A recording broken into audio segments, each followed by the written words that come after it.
according to my test, this works in LightWave 11 just like it works in LightWave 9.6. So I read that some people had some issues with that, but with 11, but I can't really find that.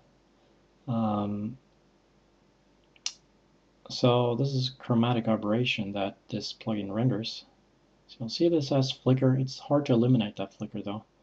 But I'm going to try later on, not in this video preview, but later on. This plugin uses motion blur trick to get this effect. So we're going to take a look at that, how this works. So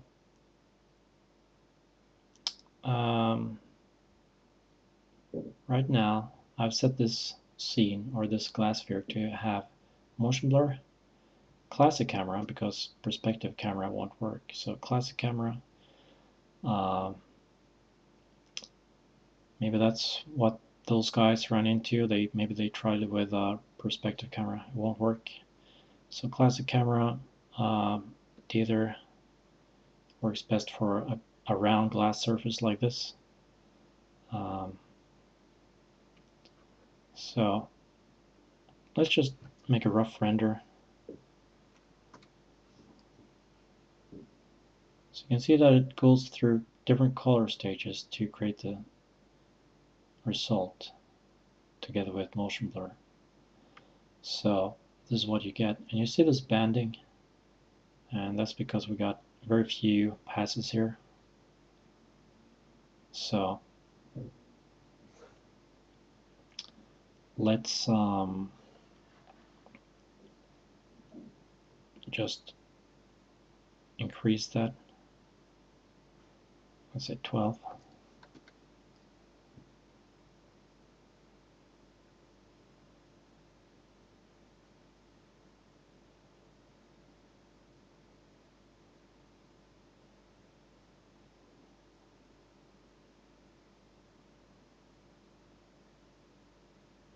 So you'll see this area looks better when this is finished.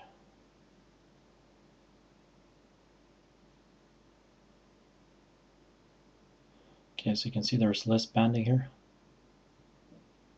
So if you want to get rid of this banding, then you have to pump up the passes for the anti-aliasing. Or maybe use adaptive sampling.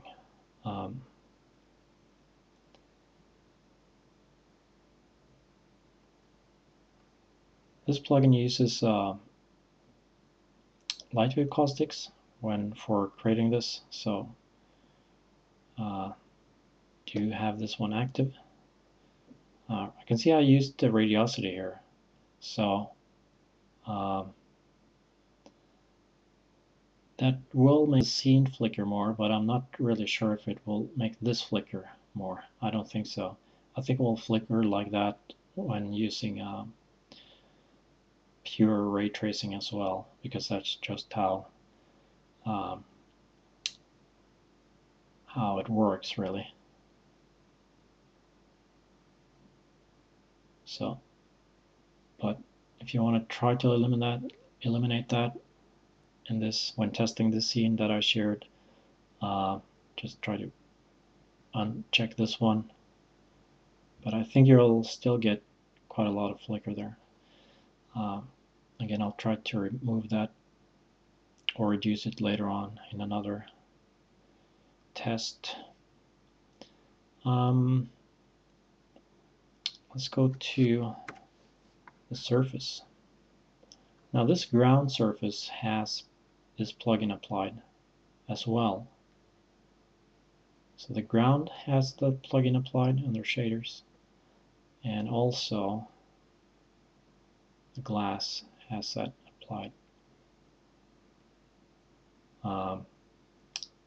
So I'm basically just using default settings here. Maybe I should have used double-sided for rendering this. Could be. It worked okay though.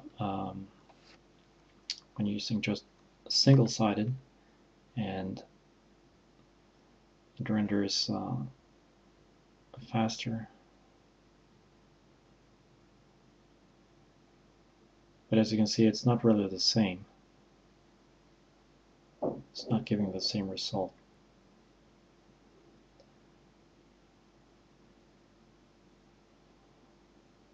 So now you can see that the last render was 28.8.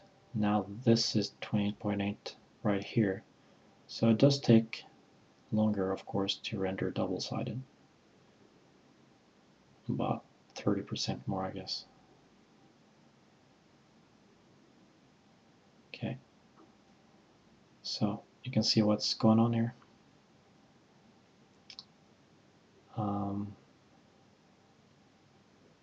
That's interesting, though, that it also reduces the effect when using double-sided. No,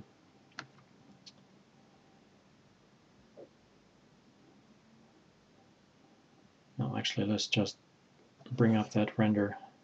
Look at it here. So this is double-sided, this is single-sided.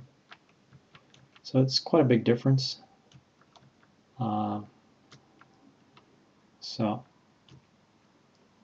just be aware of that.